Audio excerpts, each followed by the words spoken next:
Z3 जो कि क्या करता है, इसकी बेस की वोल्टेज को फिक्स करता है और एमीटर जुड़ा होता है स्विच से जुड़ा होता है। अब जब भी हम स्विच चालू करते हैं तो ये 17 वोल्ट की सप्लाई सबसे पहले VCC पिन नंबर 8 को दी जाती है। देखिए सबर साबू बताने को हाँ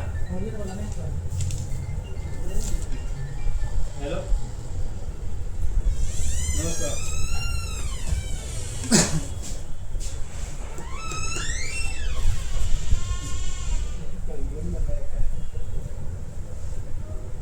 ढाई सौ वोल्ट से ज़्यादा आगे बढ़ना चाहिए।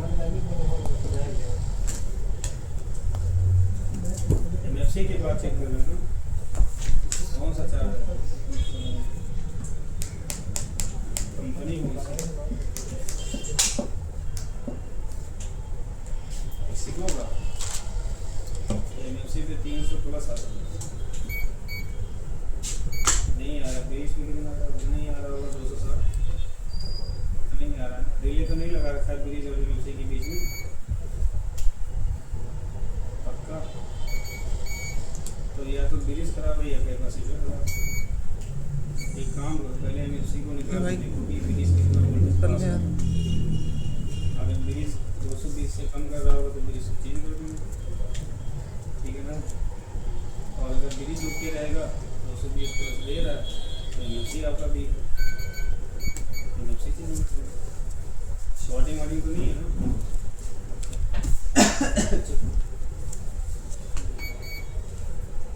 रंजीत तेलंगाना वही रंजीत।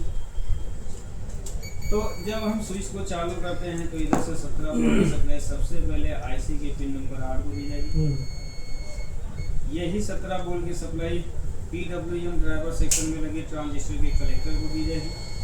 यही 17 वोल्ट की सप्लाई बूस्ट ड्राइवर सेक्शन में लगे ट्रांजिस्टर के कलेक्टर को दी जाएगी।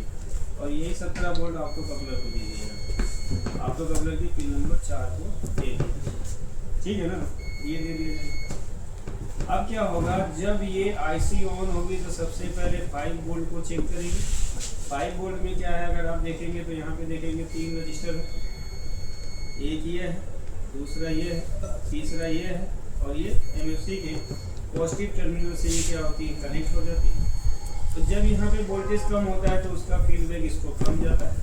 तो जब फीडबैक कम होगा तो ये सबसे पहले पिन नंबर 9 से PFC पल्स आउट है और ये बूस्ट ड्राइवर में लगे दोनों ट्रांजिस्टर के किसको देगा, बेस को देगा। यहाँ पे देखेंगे एक रजिस्टर लगा होता है, अब ये रजिस्टर का दूसरा टर्मिनल दोनों ट्रांजिस्टर के बेस से जुड़ा होता है। तो ये दोनों ट्रांजिस्टर अल्टरनेट फॉर्म में स्विचिंग करेंगे तो इसके एमीटर जंक्शन में क्या बनेगा, AC, और वही AC पल्स को ये पास करा देते हैं किससे, बूस्ट मॉसफेट के गेट पे। अब जैसे बूस्ट मॉसफेट के गेट पे जाता है तो बूस्ट मॉसफेट क्या करता है, कॉइल को ऑन ऑफ करता है। अब जब कॉइल को ऑन ऑफ करता है तो ये स्विचिंग मोड में जाता है, तो एक हाई वोल्टेज अपने अंदर बना लेता है और वो डायोड के द्वारा, पावर डायोड के द्वारा पास कर देता है किसको, कैपेसिटर को। और कैपेसिटर का यहाँ पे वोल्टेज बढ़ जाता है तो यहाँ पे 2.4 वोल्ट बन जाता है, जो इसको IC को दिया जाता है। तो IC समझ जाती है कि PFC का वोल्टेज मेंटेन है। फिर ये क्या करती है, पिन नंबर 10 से PWM पल्स आउट करेगी, जो इसके ड्राइवर में लगे हुए दोनों ट्रांजिस्टर के बेस को देगा। तो दोनों ट्रांजिस्टर ये भी क्या करते हैं, अल्टरनेट फॉर्म में काम करते हैं। तो इनके एमीटर पे क्या बन जाता है, AC। इसी AC के सप्लाई में रजिस्टर लगा देते हैं और एक PF लगा देते हैं। तो जब AC बन जाता है तो ये AC को आसानी से पास कर देता है और यही सप्लाई चली जाती है ड्राइवर ट्रांसफार्मर की प्राइमरी बाइंडिंग। अब जब प्राइमरी बाइंडिंग में चली जाती है तो यहाँ से क्या होता है कि आपका PWM पल्स आउट होता है। तो यहाँ से अगर हम देखेंगे तो यहाँ पे कैपेसिटर रजिस्टर लगा है, ये सप्लाई देखेंगे तो यहाँ पे रजिस्टर से लगा के किससे जोड़ा गया, मॉसफेट के गेट। तो ये जो मॉसफेट होता है जब इसके गेट को चालू किया जाता है तो ये ड्रेन टू सोर्स वोल्टेज को पास करता है। तो देखो यहाँ पे एक सिंगल डायोड का यूज किया है, ये सिंगल डायोड है, किसी किसी में यहाँ पे डबल डायोड होता है, जैसे वोल्ट्समैन में देखेंगे डबल। तो ये वाला सिरा क्या है, इसका कैथोड है, किससे जुड़ा है, सोर्स है। एनोड किससे जुड़ा है, शंट के नेगेटिव से, यानी इसके नेगेटिव से जुड़ा हुआ है MFC के। तो ये जब ड्रेन टू सोर्स वोल्टेज पास होता है, यही सोर्स जुड़ा होता है इसके ड्रेन से जुड़ा होता है। तो ये वोल्टेज कहाँ पे आ जाता है, इसके ड्रेन पे आ जाता है। जब इसका मॉसफेट इसको ड्राइव दिया जाता है तो इसका गेट चालू होगा, तो यही ड्रेन की वोल्टेज क्या करता है, जीरो करता है। और जब जीरो करता है तो ये ट्रांसफार्मर का T1 T2 टर्मिनल इन्हीं सोर्स ड्रेन जंक्शन से जुड़ा होता है। तो यहाँ पे क्या बन जाता है आपका AC बनना स्टार्ट हो जाता है। अब जब यहाँ AC बन जाता है तो यहाँ से क्या होता है कि AC वोल्टेज को पास करा दिया जाता है। यहाँ पे 2 शॉर्टी का यूज किया गया है, ये आप देख सकते हैं। तो यहाँ से जो वोल्टेज आउट होता है तो यहाँ पे देखो कॉइल लगा हुआ है, ये कॉइल होता है आउटपुट का, और इसी कॉइल का दूसरे टर्मिनल में लगा है एक कैपेसिटर, वैसे 2 लगा दिया है, एक ये लगा हुआ है, एक ये लगा हुआ है। और ये वोल्टेज आपका पहुंच जाता है रिले के स्विच पे पहुंच जाता है। ये रिले का स्विच है। यहाँ पे पैरेलल में 5 रजिस्टर या 4 रजिस्टर को लगा के रखा जाता है, 8, 10, 11, 9, 12। इनका एक सीधा क्या होता है, ग्राउंड होता है, ठीक है ना। अब यहाँ पे दिया इसका ऑक्सिलरी वाइंडिंग दिया, ये ऑक्सिलरी है। अब ऑक्सिलरी पे देखोगे 2 डायोड लगाया गया। अब ये डायोड का कैथोड है, यहाँ पे भी एक कॉइल का यूज किया, ये देखेंगे तो क्या है, कॉइल, ठीक है ना। अब यही जो 12 वोल्ट यहाँ से आउट हुआ, सबसे पहले रिले कॉइल को गया, ये रिले कॉइल है। ये कॉइल का दूसरा टर्मिनल है जो ट्रांजिस्टर से जुड़ा होगा। जब ये ड्राइव सिग्नल इसको मिलेगा तो ये ट्रांजिस्टर पोटेंशियल डिफरेंस करेगा और इसके अंदर मैग्नेटिक फील्ड बनेगा, तो ये रिले जाके इससे जुड़ जाएगा। इधर आपका क्या है, पॉजिटिव है। यही 12 वोल्ट की सप्लाई फैन पे चला जाएगा, ये फैन का क्या है, पॉजिटिव। और यही 12 वोल्ट की सप्लाई चली जाती है एक रजिस्टर के द्वारा ऑप्टोकपलर के एनोड पे, इस पे चला जाता है। और यही 12 वोल्ट चला जाता है आपका कहाँ पे, यहाँ पे देखो आपकी 78.5 लगी हुई, तो इसके पिन को चली जाती है यहाँ पे। यहाँ पे एक नॉन पोलर लगा है, एक कैपेसिटर लगा हुआ है यहाँ पे। तो ये क्या करती है, जैसे ही 12 वोल्ट मिलता है तो ये 12 वोल्ट सबसे पहले 5 वोल्ट आउट करती है, तो सबसे पहले लॉजिक कार्ड को यानी चाइल्ड पीसीबी को देती है। तो जैसे चाइल्ड पीसीबी को जाता है, कंट्रोलर आईसी को वोल्टेज मिल जाता है। कंट्रोलर आईसी ऑन होते ही सबसे पहले वो तुम्हारे बैटरी को चेक करता है कि बैटरी लगा है कि नहीं। पहला काम इसका ये होता है बैटरी को चेक करना, वो जिसको कहते हैं डीसी सेंसिंग, ठीक है ना। अब यहाँ पे देखेंगे ये आउटपुट इस तरीके से इसका काम करता है। यहाँ पे इसकी कंपोनेंट करके एनोड है, ये कैथोड है, कैथोड होता है और ऐसे ठीक है ना जी। तो ये इस तरीके से यहाँ पे आउटपुट सेक्शन को वर्क कर रहा है, क्लियर। तो इस तरीके से आप लोग चेक कर लेते हो। वो वाला देखना, उसमें 2 डायोड लगा जो तुम देख रहे हो, इसमें भी 2 डायोड। अब इसमें देखो 2 डायोड लगा हुआ, ये देखो एक डायोड ड्रेन ये है ना, बंद करवा ये सोर्स इसका। तो सोर्स में देखेंगे तो डायोड का कैथोड और ये दोनों डायोड का एनोड है, ये क्या होता है, ग्राउंड से जुड़ा होता है। तो ये इसी के सोर्स में लगा के रखते हैं। अब यहाँ पे देखेंगे तो इसके यहाँ पे ड्रेन पे देखेंगे ना, सेकंड मॉस्फेट के ड्रेन में, तो यहाँ पे 2 डायोड लगा है, एक डायोड ये है, एक डायोड ये इसका एनोड है। ये कैथोड किससे जुड़ा है, एनएफसी के पॉजिटिव से जुड़ा है। तो इसमें भी सेम वही काम हो रहा है। ये देखो इसका ड्राइवर सेक्शन है, ठीक है ना, और ये इसका क्या है, स्विच है, यहाँ पे स्विच है, और ये इसका क्या है, ट्रांजिस्टर, ठीक है ना। तो यहाँ पे जो ऑक्सिलरी वाइंडिंग होती है इसी से जुड़ा जाता है। अगर पीछे से पकड़ के देखोगे तो आपको इन्होंने क्या कर दिया, कंपोनेंट को एक ही डायरेक्शन में लगा दिया, ठीक है ना।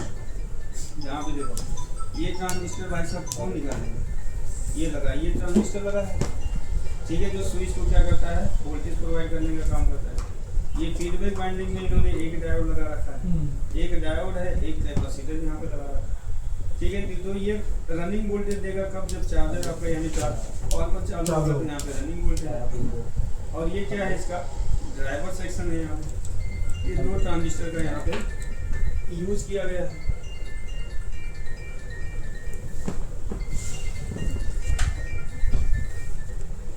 कैसे भी हो ड्राइवर को चालू करना है तब जाके सोनू ठीक है ना। तो यहाँ पे देखेंगे तो ये रनिंग वोल्टेज आएगा, फीडबैक वाइंडिंग से आएगा, ठीक है ना। और यहाँ पे लगी है 6805 है, ठीक है ना। ये इसका क्या होता है कि इसकी पिन होती है, तो ये पिन नंबर 9 होता है, ये पिन नंबर 10 होता है। तो पिन नंबर 10 से जो आउट होगा वो ये PWM ड्राइवर सेक्शन के लिए आउट होगा। और यहाँ पे देखेंगे 9 से आउट होता है, तो बूस्ट ड्राइवर सर्किट इन्होंने इधर लगा रखा है। यहाँ पे देखेंगे 2 ट्रांजिस्टर लगा हुआ, और यहाँ पे आपका बूस्ट मॉस्फेट लगा है, ये पावर डायोड लगा है, ये नॉर्मल डायोड लगा हुआ। तो ये क्या करता है, जब ये सर्किट काम करेगा तो इसके गेट को ऑन ऑफ करेगा। तो जब ये स्विचिंग मोड में जाता है तो कॉइल को स्विचिंग मोड में लेके जाता है, तो कॉइल अपने अंदर वोल्टेज को स्टोर कर लेता है। यहाँ पे आपका क्या है, PWM मॉस्फेट है, यहाँ पे लगाए गए हैं। तो ये जब काम करते हैं तो मेन ट्रांसफार्मर आपका जो होता है, यहाँ पे देखेंगे तो आपके वही डायोड लगे हैं, 2 डायोड यहाँ पे लगा हुआ है, दो डायोड आपका यहाँ पे लगाया गया है, यहाँ नहीं, यहाँ पे इन्होंने पीएल में लगा दिया है। अब यहाँ से चार्जिंग आउटपुट होता है तो सबसे पहले शॉर्ट की हो जाता है। ये इधर देखेंगे तो इसका शॉर्ट की लगा हुआ है, ये पीएफ है, ये रजिस्टर है, ये पीएफ है, ये रजिस्टर है, और इसमें इन्होंने जो नंबर लिया है बताया था ना, एसपीएफ जो भी है वो वाला है। अब ये क्या है, आउटपुट कॉइल है, तो जब यहाँ से वोल्टेज आउट होता है इनके कैथोड से, तो कहाँ पे आता है, आउटपुट कॉइल को आता है। आउटपुट कॉइल से कहाँ पे चला जाता है, रिले के स्विच पे। ये वाला देखेंगे तो ये रिले का स्विच है, ठीक है ना, ये वाला एक टर्मिनल है, एक टर्मिनल ये इस पे चला जाता है। अब यहाँ पे देखेंगे तो इसका ऑक्सिलरी बाइंडिंग लिया होता है। ऑक्सिलरी बाइंडिंग में देखेंगे तो यहाँ पे दो डायोड लगाइए, दोनों डायोड, ठीक है। ऑक्सिलरी बाइंडिंग से जब वोल्टेज आउट होता है तो आपका कहाँ पे जाता है, ये कैपेसिटर है उसी से जुड़ा हुआ है। आउटपुट कॉइल, आउटपुट कैपेसिटर यहाँ पे लगा होता है, ये वाला जो कि निकाला हुआ है। तो यहाँ से आउट होता है तो ये फैन को चला जाता है, पॉजिटिव दिख नहीं रहा है, ये निकला हुआ है, ये यहाँ से निकाल जाता है, ठीक है ना। तो ये फैन को चला जाता है, ये आपकी 7805 ऐसी लगी है उसको भी चली जाती है, LM324 को चली जाती है। ये जो 12 वोल्ट की सप्लाई बनाई है, इतने सेक्शन को ये क्या कर देती है, ठीक है ना। और यहीं से ये 5 वोल्ट बनाता है, कंट्रोलर आईसी को ऑन करता है। कंट्रोलर आईसी ऑन होती ही सबसे पहले तुम्हारे डीसी सेंसिंग को चेक करता है। जब डीसी को सेंस कर लेता है तभी वो रिले को चालू करता है, यानी रिले फैन को इसमें एक साथ रह देता है, और जब एक साथ दे देता है तो दोनों एक साथ काम कर जाते हैं, ठीक है ना। तो ये इसका है, एक बार चेक कर लेना सारी चीज़ें, जब एक दो बार चेक कर लोगे तो आपको सारी चीज़ें समझ में आ जाएंगी, ठीक है ना। अब इसकी एक प्रॉब्लम है जो कि सबसे ज़्यादा आपको फेस करने को मिलेगी, आउटपुट वोल्टेज आपका कम, बहुत ज़्यादा ये फॉल्ट आएगी। फैन तो कभी कभार चल जाता है, लेकिन रिले क्या करेगा, कट कट बोल के क्या करेगा, हाँ फैन भी आपका क्या करता है, चलता तो है लेकिन स्लो। तो इसमें कई जगह से इसकी प्रॉब्लम देखी जाती है, जो कि कल मैं स्टेप बाय स्टेप इसका आउटपुट सेक्शन का बताऊँ कि कम वोल्टेज आता है तो कहाँ से फॉल्ट होगा, कैसे उसको रिपेयर करोगे। फिर उसके बाद हम डीसी सेंसिंग पढ़ेंगे, फिर LM324 कैसे एम्पियर वोल्टेज क्या होती है, वो सारी चीज़ें करेंगे, ठीक है ना। ठीक है, तो आज यहीं पे अभी तो 12 मिनट है, कोई कन्फ्यूजन ना हो तो कोई कन्फ्यूजन डाउट है, हाँ बोलो।